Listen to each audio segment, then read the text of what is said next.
whip it around fast enough, but it's not a solid object.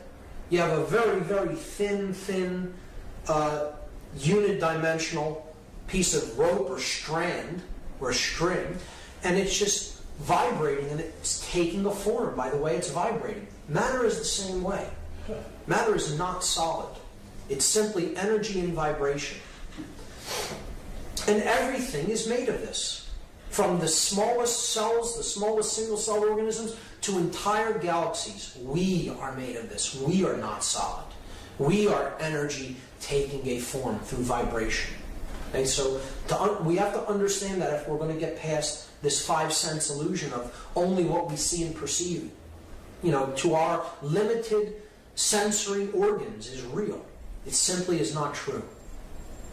A great experiment that really helps one to understand that matter isn't really solid and that our consciousness is really what determines the outcome of how we perceive and experience the physical world is the double slit experiment, the quantum physics double slit experiment. You could go online and look that up and watch a video about it, but I'll briefly describe it here.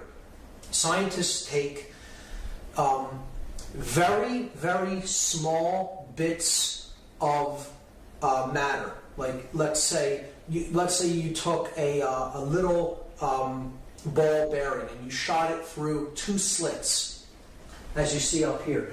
You get a pattern on the other wall, okay, that looks like two slits from where they went through and they struck the measuring device on the other side.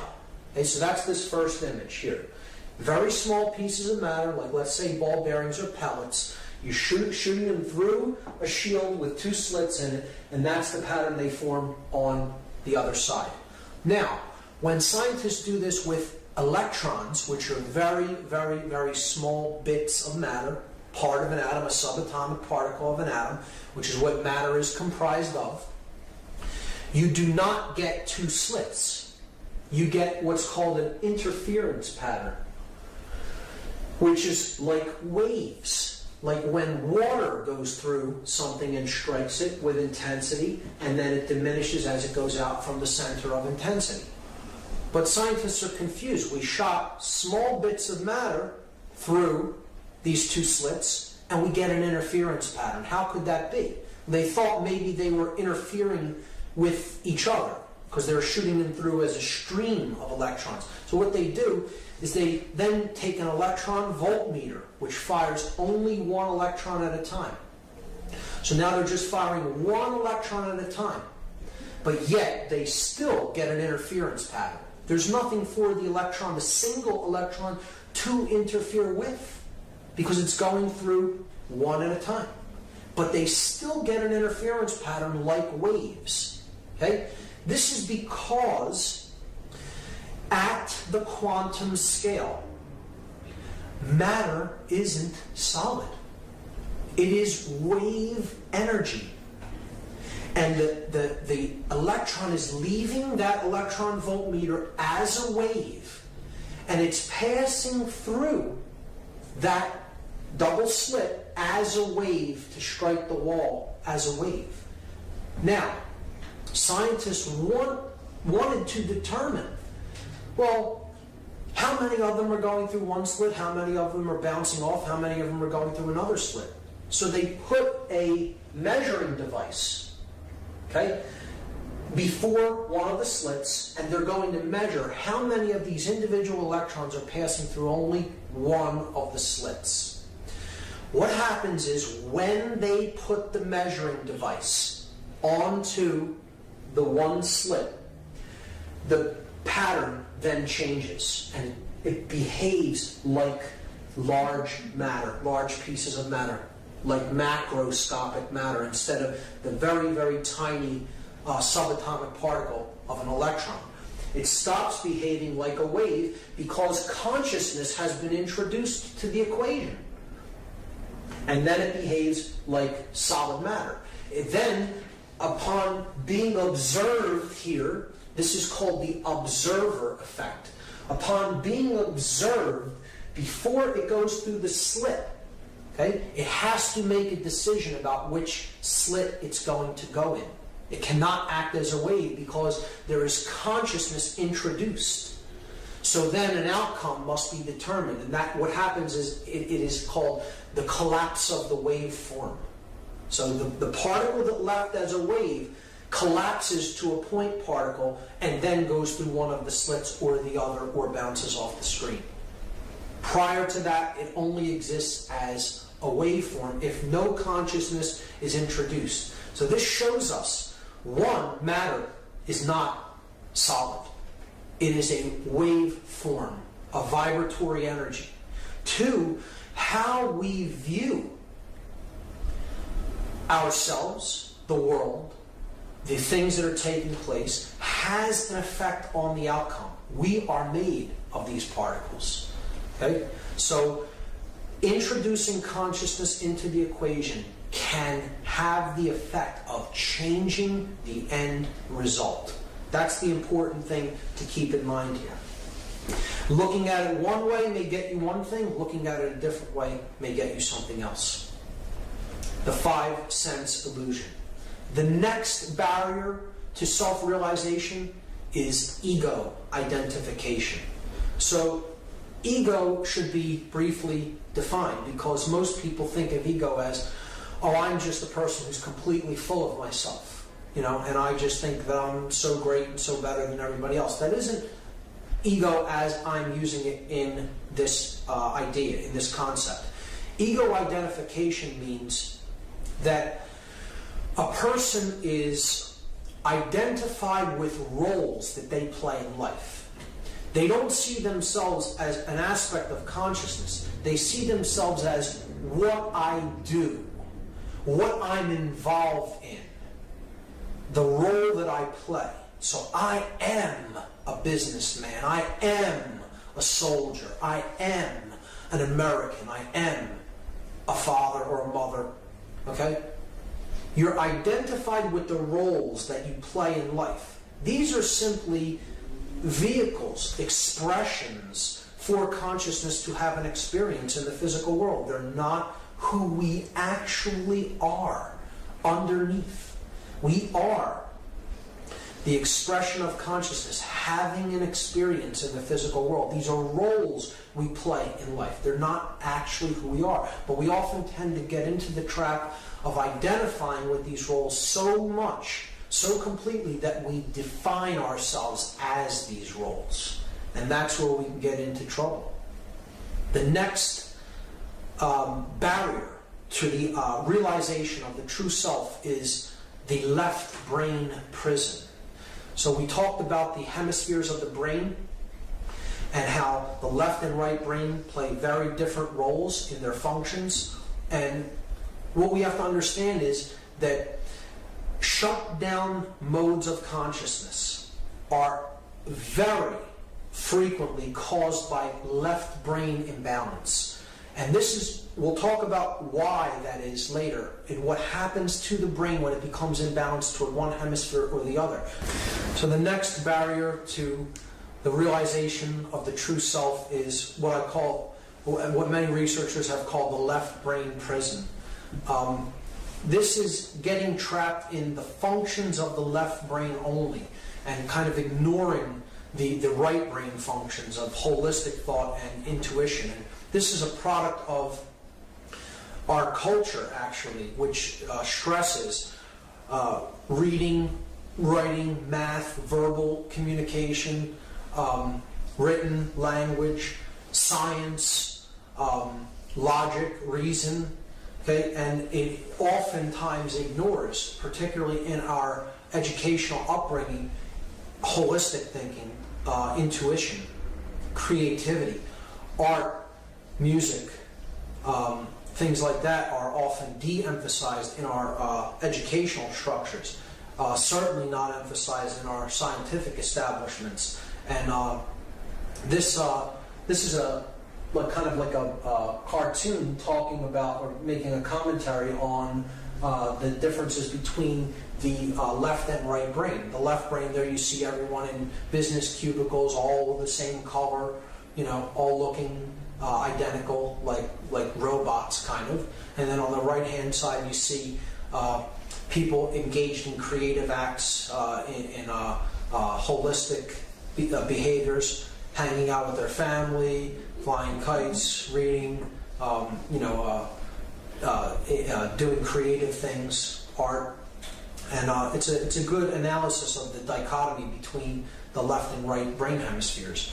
And the tendency in our culture is to get trapped in that left brain modality, because that is the part of the brain that kind of keeps us real rooted to the physical world, and it's that which kind of is geared more towards staying in control. It's the dominator part, the aggressive or dominator part of the brain. And that's why I have the image there of Big Brother from 1984, because this is what it ultimately leads to if you stay trapped in that left brain sense of identity, the left brain prison, becoming like a dominator. The next barrier to the identification of the true self is institutionalized belief systems. So I call them belief systems because that's exactly what they are. They are beliefs that people become attached to. They do them often because it's simply the way that they were done previously. If they were introduced suddenly now, without any prior knowledge of them, many people would say, well, why would you want to do something that way? But because they're handed down to us by other people who just say, that's how it's done, or that's the way it is, or that's how we do this, then it's accepted. But from our cultural paradigm, our cultural way of seeing the world. And it's also interesting to note the word institution. When we say that we are committed to an institution, what do we mean by that? Are we favoring the things that a body of people who do a certain thing, their approach to doing this are? Or are we saying, I'm being committed to a mental asylum? Committed to an institution and committed to an institution are the same phrase in our language. And one should think about why that may be.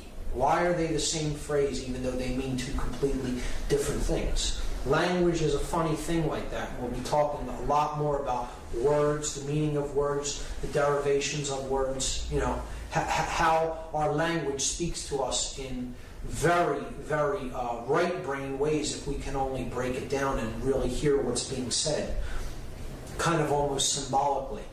But these are some institutions, marriage, business, the business world, the educational world, the medical community. You have government, you have religion, you have military, you have police and paramilitary. These are all institutional belief systems. They are not institutions which are really out there to discover truth. They are institutions that are out there to tell people how things actually are in their view, in their worldview, and then get them to go along with it without any actual examination of the facts for themselves. Therefore, they are belief systems. It works like this. Take my word that it works like this, and just do what we say based on belief. Not discovery, not self-discovery, but just belief. And that's why I think that institutional belief systems are one of the biggest barriers to self-realization, because they don't really take the individual into account. They absorb the individual rather than encourage the unique expression of an individual. With that having been said, the next section is the true self versus the false self or the lower self. So the higher self versus the lower self. That which is the real self versus the self that is engaged in and trapped in illusion. So this is what the qualities of the true self are. When we are born in conscience, when we are born in consciousness, these are the qualities that the individual takes on. The true self exists in a state of dominion and non-duality. So as they think, so they feel, so they act. And they cannot be separated from that way of living their life, way of being in the world. A true self understands and works toward true freedom. They really grasp the concept of freedom. They understand it as the highest expression of love in the world around them, and they're working toward higher and higher expressions of freedom.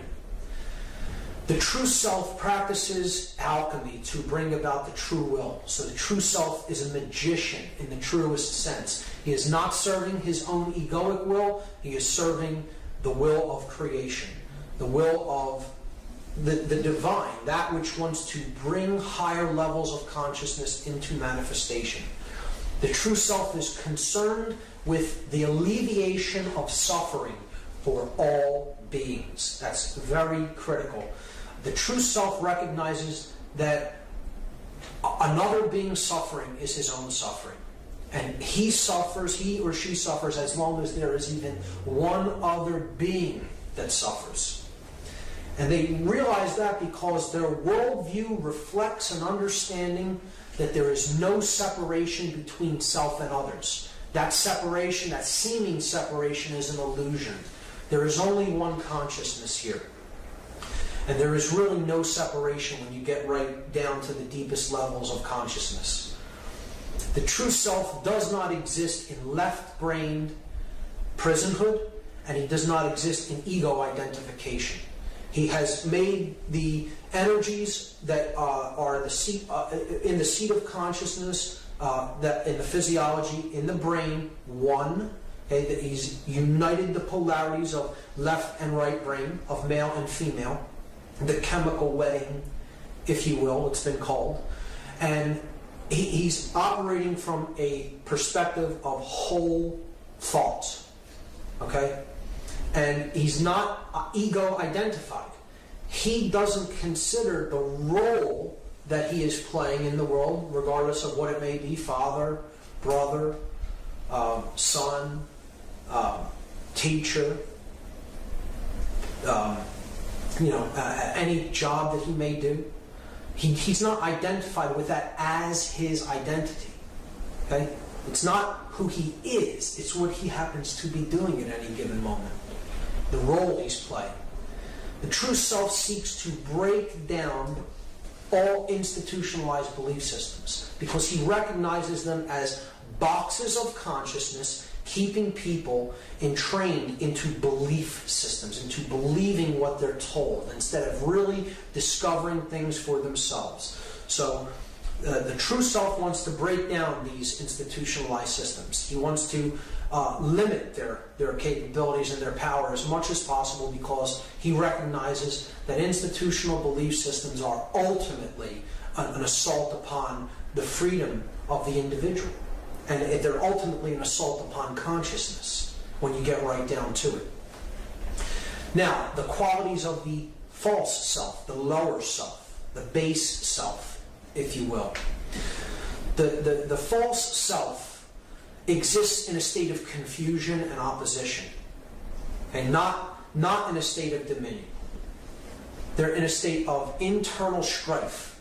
They're confused, seeking control, and therefore they're in opposition with themselves. As they think isn't how they feel and act. They'll take an action in complete opposition to how they may really feel deep inside. They're sinning against their emotions, sinning against the spirit. See? And this can only happen because the consciousness is shut down through fear. They ultimately exist in a vibratory energy of fear. The true self can't even envision what true freedom is. You could try to explain the conceptual idea of what freedom is, but they'll not really grasp it or understand it because their consciousness is so ruled by the vibration of fear that all they're seeking is control to try to alleviate the internal confusion. They don't understand themselves or the world. So they just lash out through control to try to externally control events. And all they're going to do by that modality is bring more chaos and disorder into the world and into themselves, ultimately. The true self often employs sorcery to bring accordance with his own egoic will, his or her own desires. Okay, so and normal people can act as sorcerers, trying to manipulate and influence other people just for their own benefit. It doesn't have to be a skilled practitioner of mind control or magic. Okay, this is an everyday person can become a sorcerer, and they're trying to bring accordance with their own egoic will. It doesn't matter. The divine will doesn't matter at all. It's what I want. It's all about what I want. He's concerned only with oneself and one's own. If that, maybe my family or small circle of friends, if that. But ultimately, the focus is on my own comfort, my own happiness, my own desires, and anyone else. If it doesn't affect me in my own immediate surrounding, they can be damned. The true self has a worldview that reflects a belief that everything exists in a state of separation, even though this is not the case. They believe that because they're trapped in that left brain modality, that left brain imprisonment. The true self lives life in a state of left brain ego identification, totally identified with the roles that they play and attached to their belief systems, totally attached to what they perceive. Doesn't matter what the truth is. I'm going to think what I want about it. It's where this moral relativist stance comes in. Doesn't matter if there's a truth out there. I can determine the truth for myself, or whatever I want it to be. I'm the arbiter of truth. So he's in such a state of left brain prisonhood that he is completely ego identified. The role I play is all that there is, and that's who I am. And the false self accepts and reinforces most institutionalized belief systems. So not only do they accept the belief system, they enforce it themselves. They want to propagate it because they're benefiting in the physical sense, in the worldly sense, from that institution being in operation, and they want to continue that. So that's the false self, the qualities of the false self, the egoic or lower self. What we've talked about all through part one so far is really the nature of good and evil. The nature of what we experience in the world, within ourselves as good, and what we experience within ourselves and in the world as evil. And ultimately it's broken down to simply this way. Love is that which creates everything that is good in the world, and fear is that which ultimately creates everything that is evil in the world. And these are emotional polarities. These are the forces that either awaken consciousness and make it flower, or they shut consciousness down and put it into a box. And these are the things that they bring into manifestation. Love brings dominion within. It brings freedom without. It is accomplished through magic to bring about the true will through alchemy, to create non-dualism.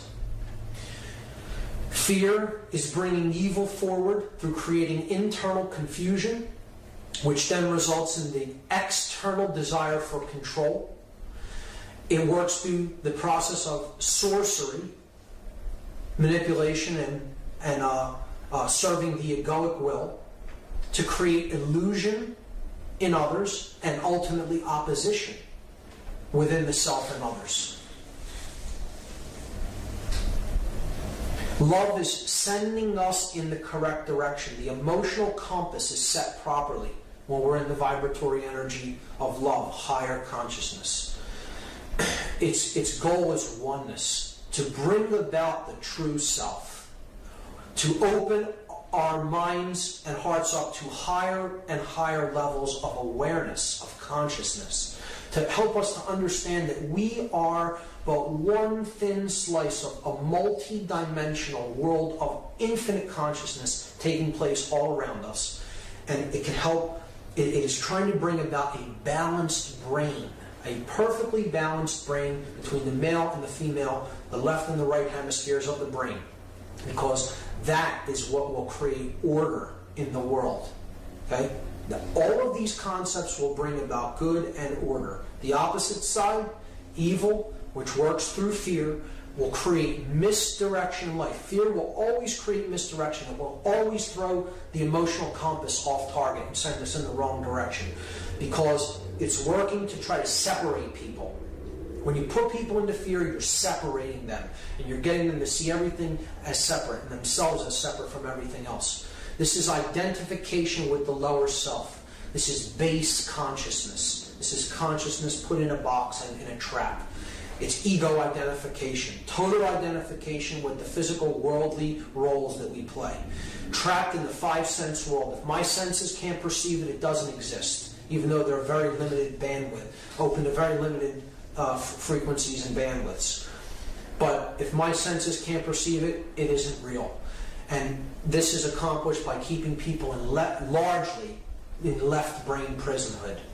And we'll talk now about how what these different modalities actually bear into the world, what they birth into the world. And then we'll start to talk about how the brain can become imbalanced, and how the brain really is a very significant factor when it comes to how these forces work in the world. So when our thoughts are in balance, when they're in harmony, okay, we are in the vibration of love. Okay, this is the essence of consciousness. This is the force that helps consciousness expand, and it ultimately is derived from how we think. When we are in that vibration, our emotions are acting as one, and they're helping us to create the unified consciousness of dominion. So as we think, we feel, we act, and we cannot be torn apart. And when we do that, then our actions are also in harmony, and we're working toward true freedom. So it happens from our thoughts in a vibration of love. Internally, our emotions are in harmony and in check, and we're not ruled by them either. We own them as well. We're in dominion.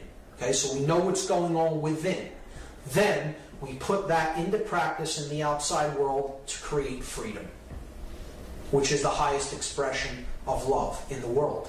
So the pyramid of love is built upon dominion within and freedom without. There's no other way to get to that state. There's no other way to create good in the world. Order, peace will come from these polarities being in operation within the self and in the outside world. You're not going to create it any other way. It's simply how the organizing principles of the world work. These are the energies we are working with, and this is how they work. The opposite of this effect is if our thoughts are in complete disharmony and they're ruled by fear. We are in the fear vibration with how we think. Then our emotions are going to be completely out of order. Often they are going to rule us instead of us using them for our benefit, and we're going to be in a complete state of confusion within. And then our actions are going to be geared toward trying to take external control over others. And the only thing that's ever going to create in the world is chaos and evil. That's all you can create with those polarities. You know, trying to say that you're going to create good and order in the world through control is like saying, I'm going to take my wet laundry that I just washed, and I'm going to dry it by pouring more and more water on top of it. You'll never dry it like that. It's an impossibility. You're adding the opposite polarity than what you want. And that's what people in fear-based consciousness, in internal confusion, that don't really understand the self, that have not made a study of their psychological and emotional makeup, are going to create nothing but chaos in the world through trying to control things externally instead of understanding what's really going on inside of us. So that's how that pyramid works. Now, we talked about consciousness and how it's correlated to the brain, the yin and yang energies, the left and right hemisphere of the neocortex, the human brain. Okay? And what I want to talk about now is what happens when one of these hemispheres is completely dominant over the other. How does the whole brain begin to function when that happens? Well, the neocortex, the whole upper brain, the whole human brain is like the executive controller. It's the command center of the whole three sub-brain complexes. Remember, you have the neocortex up at the top of the head, the new brain, the new cortex, neo meaning new. You have the limbic brain in the middle. It's the midbrain, the mammal brain. And then at the base of the brain, you have the brainstem and the cerebellum, which is called the R complex, the reptile brain. So the neocortex, the top brain, okay, is like the CEO of the company. Let's look at it that way. He's the person that makes the executive decisions of the company. Now, if that part of the brain gets sick, or if it isn't working properly, then the command functions of the whole brain complex, the three parts of the brain, have to be shunted to one of the other two brain complexes. So the executive functions are either going to go to the limbic brain, the midbrain, the mammal brain, or they're going to go to the lower brain, the R complex. So here's how this imbalance works. Here you see the three complexes of the brain. The neocortex, the limbic brain, and the R complex, or the reptile brain. If we become extremely imbalanced to the left brain hemisphere, and this is how most people become imbalanced. There is a percentage that become very right brain imbalanced, but there is more of a tendency to become left brain imbalanced because of how our educational system is here in the Western Hemisphere. The left brain becomes dominant, and what happens is the whole neocortex starts to not function properly, and this is the part of the brain that starts to shut down, the limbic brain. See, our emotions are more cultivated through a holistic cohesiveness of both brain hemispheres, particularly when we start to get in touch with our right brain hemisphere. Okay? When you're only in the left, there's very little emotional or intuitive makeup within the person. So their limbic system actually begins to shut down. Their whole neocortex isn't functioning properly because of that imbalance. So the part of the brain that takes over is the reptile brain, the R complex. And the person begins behaving in reptile-like ways, controlling, dominating, hoarding, greed, external control over others. And we see this everywhere in our culture because these people's brains are in such a state of imbalance, in such a state of neurochemically, they're not operating properly. And the limbic brain has stopped functioning. The person is essentially cut off from their emotional guidance system of how they feel about what they do to others, and they become like a reptile because they're being ruled by the reptile brain. And they become cold-blooded. They don't care about what they're doing to anyone else. It's all about me. And it doesn't make a difference who I have to step on. That's what a person is thinking who is ruled by the reptile brain. Doesn't matter if it's right or wrong. Doesn't matter. It's only about how it relates to me. Now, the opposite of this is if the right brain becomes imbalanced, okay, which is more of a rarity, but it does happen, then the person, the neocortex shuts down again. They're not completely, but it's not really functioning in the way it's intended as the executive functions of the brain. And in this case, the person loses a lot of connection with the R complex of the brain. So they don't care about anything going on in the physical world. It doesn't matter if I'm living in a state of physical disarray. It doesn't matter if I, have none of the basic necessities for survival. It doesn't matter if I'm being controlled externally from other people and my rights are being taken away or I'm being physically abused. See, because in that case, the mammalian brain, the limbic brain has gone kind of haywire, and this person's being ruled by their emotional brain. They don't have enough of the male tendencies because the feminine part of the brain has overtaken their consciousness, and this person, their limbic system becomes the executive controller of the brain, and they lose all connection with survival instincts and anything having to do with living in the physical world. So somebody who's extremely imbalanced in religion or the New Age movement, perhaps, excessively meditating, let's say, this could be a way that the brain is imbalanced to the right hemisphere, and then the person becomes ruled by the limbic brain, the mammalian brain. And ultimately, that's what is really going on. We have people's brains being imbalanced and really being put into a state of extreme unhealthiness through imbalance toward one brain hemisphere or another. Because when we get imbalanced toward the left brain, we become ruled by the R complex, and we become dominators, masters. Okay? When we're ruled by the right brain, then we lose all connection with physical survival and don't care what happens to us anymore. We become ruled by our emotions, and we become like slaves. So this is why this brain imbalance is really occurring. There's a force out there that wants to create a world of masters and slaves, ultimately. They want the brain so imbalanced, it wants the brain so imbalanced that there's some people who are so left brain imbalanced they become dominating controllers, and some that become right brain imbalanced and they're willing to capitulate to any form of control that is thrust upon them.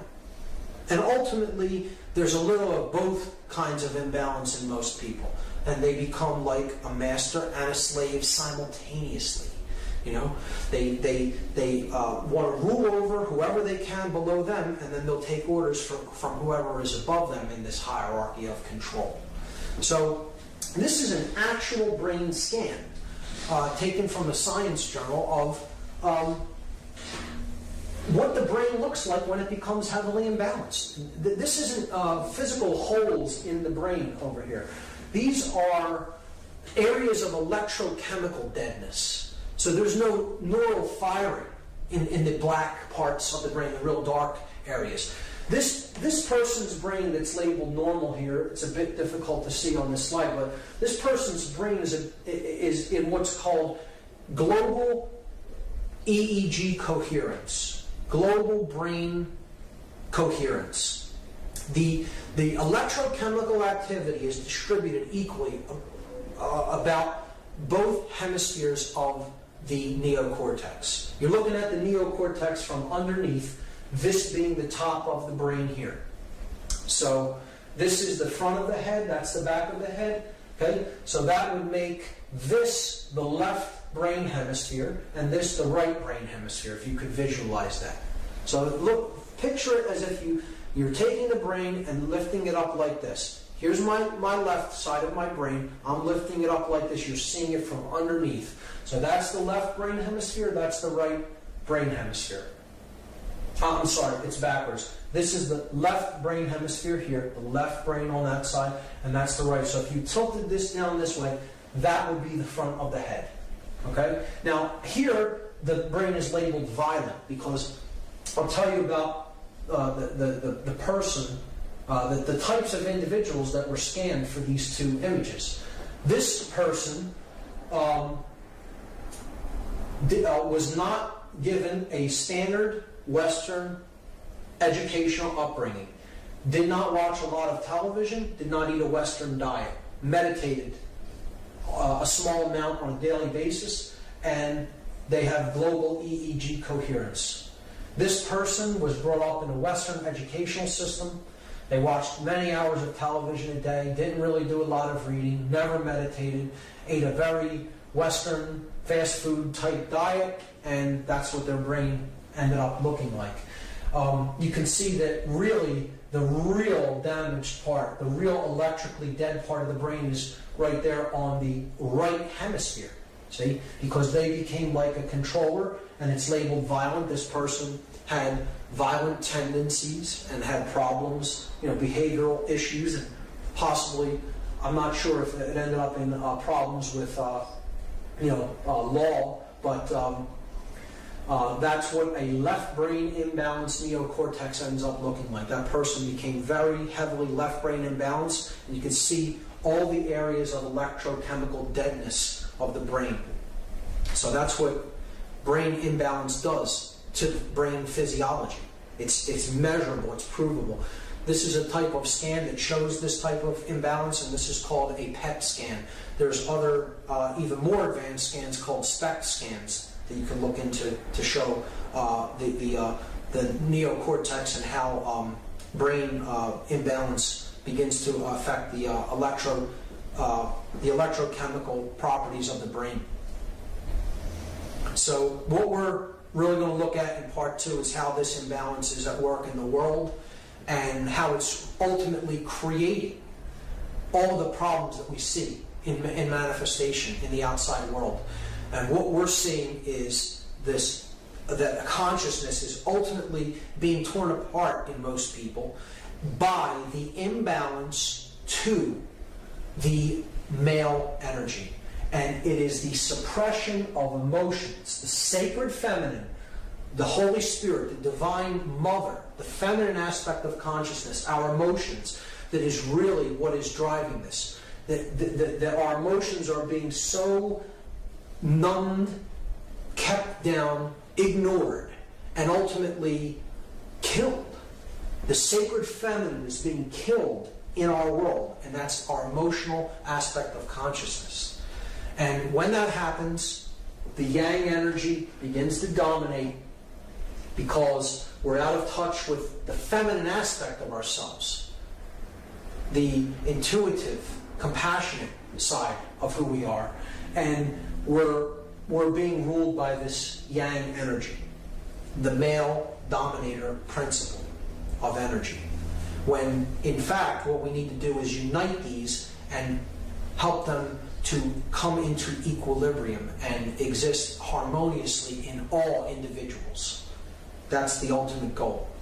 So this is a painting by the artist Alex Gray, a great spiritual artist. This is my favorite painting by him called Gaia. It's the last slide of part 1.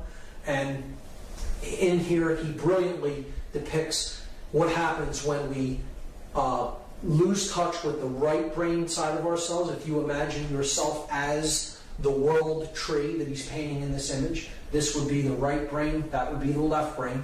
Okay, you're facing this way, and he shows with the total imbalance to the left brain. The world is on fire. There's pollution. There's smog in the sky. There's rivers of blood. The tree is completely sick. And it's just utter chaos.